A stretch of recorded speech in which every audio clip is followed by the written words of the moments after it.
Então, vamos começar com essa questão. Vamos dar uma lida nela aqui. Então, é uma questão do INEP, de 2013. Um homem com 26 anos procura atendimento na unidade básica de saúde por apresentar há 3 dias febre alta, mialgia, astenia e náuseas. Então, é uma questão enorme, mas a gente acabou de ouvir. Quanto maior a questão, faça com calma, leia com calma. Eu sei que são muitos casos clínicos, são muitas histórias em questões, mas vai marcando os pontos principais. O paciente não relata comorbidades e nega o uso de qualquer medicação. O paciente nega viagens recentes, contato com vetores ou com água potencialmente contaminada. O calendário vacinal está em dia. Exame físico traz uma temperatura de 38 graus, um estado geral bom, acianótico, anictérico e normocorado. PA sentado e deitado de 12 por 8, 120 por 80. Então está tudo bem na pressão. Frequência cardíaca de 106, uma frequência um pouquinho, uma taquicardia aí, com peso de 70 quilos. Apresenta exantema com padrão maculopapular.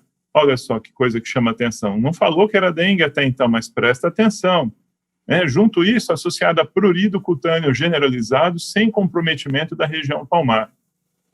Junto com isso, prova do laço negativa. Isso é essencial naquilo que a gente vai determinar a gravidade desse paciente ou não. A região em que reside o paciente teve epidemia de dengue no ano anterior. Então, questões de infecto, epidemiologia é importantíssimo. Ele não está colocando esse dado à toa, ele está colocando esse dado para dizer que tem uma grande chance de ser dengue. E aí, qual que é a conduta mais adequada para esse paciente? Então, da mesma maneira que o João estava falando agora mesmo, você já marcou os pontos principais, como está o teu paciente, e nós vamos ver quais são as opções que ele dá. Então, alternativa A, quem optar por marcar ela, #A, solicitar coleta de sangue para realização de hemograma e para sorologia, com isolamento viral no momento do atendimento. Alternativa B, quem escolher essa, #B, mantê-lo em observação na unidade de saúde para repetir a prova do laço após 6 horas, a fim de afastar dengue hemorrágica e realizar hidratação oral de 2,5 litros de líquido por dia. Alternativa C, #C, encaminhá-lo para internação por um período mínimo de 48 horas, colher hemograma completo e realizar dosagem de albumina sérica e transaminases, fazer reposição volêmica endovenosa, notificar imediatamente o caso e orientar retorno após alta. Alternativa D, orientá-lo a realizar tratamento em regime ambulatorial com reavaliação clínica diária na unidade de saúde e hidratação oral de 2 litros de líquidos por dia, preencher cartão de acompanhamento de dengue, prescrever sintomáticos e repouso, notificar o caso e orientar o retorno. E a última alternativa E, #E, para quem escolher essa, liberá-lo para o domicílio com orientação de ingerir 5 a 6 litros de líquidos por dia, sendo com solução salina e os 2/3 restantes de líquidos caseiros, água, suco de frutas, soro, chás, água de coco, etc., prescrever sintomáticos e repouso e notificar o caso e orientar o retorno. Então, é uma situação onde eu tive um caso clínico com algumas dicas e eu tenho que definir o que eu vou fazer se eu estou pensando em dengue. E aí, Akira? Perdão, e aí, Lícia? Não, realmente, né? Tudo quando faz ao vivo é tudo mais complicado, né? E aí, Akira, o que o pessoal está voltando? Excelente. Vamos lá, então, a outra questão clássica de prova: síndromes febris, arbovirose, despenca nas provas de revalidação. Dengue, zika, chikungunya, a gente tem que ficar de olho em tudo. Então, ó, pelo WhatsApp, vota aí, #A, B, C ou D. Lembrando, pessoal, que ó, passamos 800 pessoas vendo a nossa live, e é o que eu falei, revalida não é aquela corrida que se empurra amiguinho pro lado para ganhar. A gente tem que ir de braços dados, porque tem espaço para todo mundo. Então, quanto mais gente, melhor, tá bom? Então, vão votando aí. Outra questão muito interessante, vamos ver se a gente continua com esse 100% de aproveitamento. E deixa eu perguntar aqui para Sirius, meu ponto. Sirius, temos o resultado? Temos o resultado. Vamos lá então, pessoal. Vamos ver o que o pessoal de casa votou. Vamos lá. Opa! Eu estou vendo aqui que existe um certo preconceito com a alternativa A, porque até agora ninguém está querendo votar muito na alternativa A, né? B e C, desprezível. D, 27,6%. E a maioria, quase 70%, votou na alternativa E, com 68,4% dos votos. Agora eu volto com você aí, Durvalito. O pessoal mandou bem? Muito legal, né? O pessoal mandou bem, sim. E eu fico feliz porque a maioria acertou. E, ao mesmo tempo, a gente precisa lembrar por que algumas pessoas foram na alternativa D, né? Tem uma razão para isso. Existe uma preocupação do aluno em fazer uma avaliação mais precoce desse paciente, mas onde o bicho pegou na alternativa D foi na quantidade de líquidos que foi prescrita por dia aí, né? E, às vezes, algumas pessoas se assustaram com essa quantidade de líquidos na alternativa E, que vai ser a resposta mesmo. Vamos lembrar um pouquinho por que a gente falou nisso?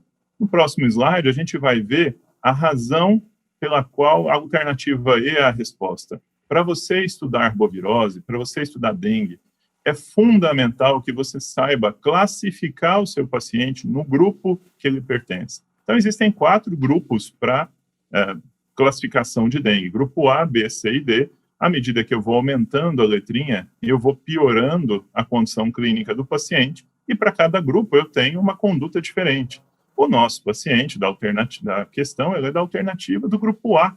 Por quê? Porque é uma dengue febril, onde eu não tenho sinais de alarme, e nós vamos ter provavelmente tempo para falar nos sinais de alarme para uma outra questão, né? A gente vai ter sangramento? Não tenho sangramento, não tenho sinal de alarme. Esse paciente, ele, então, pode ir embora para casa. Mas a desidratação é um grande problema na dengue. Então, eu preciso mandar com hidratação via oral para casa, mas eu preciso dar 60 ml via oral por quilo por dia, com pelo menos 1/3 dessa hidratação via oral. Então, se eu estou pensando numa pessoa de 70 quilos, eu daria mais de 4 litros aí, 4,2 pelo menos de líquido por dia, né, que ele fala do peso do paciente, 70 quilos, pelo menos 4,2, 5, 6 litros, está ótimo se você conseguir, mas não vai ser 2 litros como a alternativa D falaria. Só lembrando, a gente tem no grupo B a classificação para pacientes com prova do laço positiva, nosso paciente tinha prova do laço negativa, ou que tenha sangramento, ou que tenha comorbidade, o nosso paciente não tinha. Para o grupo C, nós vamos ter sinais de alerta, sinais de alarme, sem sinais de choque, e o grupo D é o mais grave, é o que a gente tem sinais de choque, né? A partir do grupo C e D, a gente interna todo mundo. O grupo B, eu posso ou não internar, dependendo do valor de plaqueta, e aí nessa situação eu preciso de hemograma, se a prova do laço fosse positiva, que não é o caso do nosso paciente. Então, quer uma dica? Se você quer estudar uma coisa de arboviroses, uma coisa de dengue, estuda isso aqui. Isso vai cair, seja na prova do INEP, seja na prova do UFMT, vai cair, porque cai sempre, cai todo ano. E geralmente é um caso clínico em que ele coloca você para pensar, e você pescando desse caso clínico as principais informações, você não vai errar mais isso. Então, por isso, a alternativa E, a alternativa E. E aí, Lícia, o que você achou dessa questão?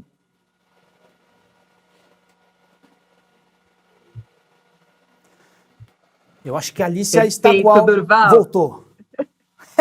Muito bem. É uma questão que cai bastante, que cai todos os anos aí na prova do INEP. E deixa eu dar uma dica para você de estudo aqui nessa reta final. Estude fazendo questões. As questões se repetem, os temas se repetem, o jeito de apresentar as questões se repete. Então, não fica lendo muita teoria. Vai lá e responde questão.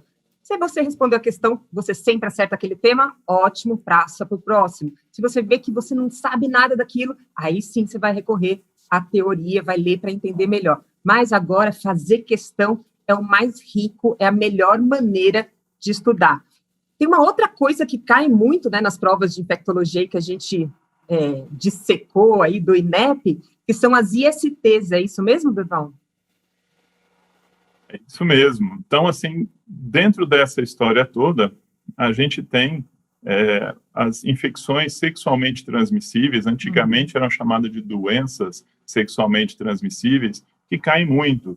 E o que a gente tem que ficar atento? A gente está vivendo uma epidemia de sífilis no Brasil, isso declarada pelo Ministério da Saúde oficialmente, desde 2017 aí, oficialmente, os casos não diminuem. Então, nas provas, você pode esperar questões de sífilis em todos os conteúdos, na ginecologia, na infectologia, na pediatria. Então, estude sífilis, estude sorologias, porque vez ou outra vai aparecer uma questão e isso faz diferença para você. E é dentro disso que a gente conversa um pouquinho com mais calma aí, mas ainda assim, nas questões do revalida, síndrome febril ictero-hemorrágica é o que dispensa mais ainda do que as ISTs, Lícia.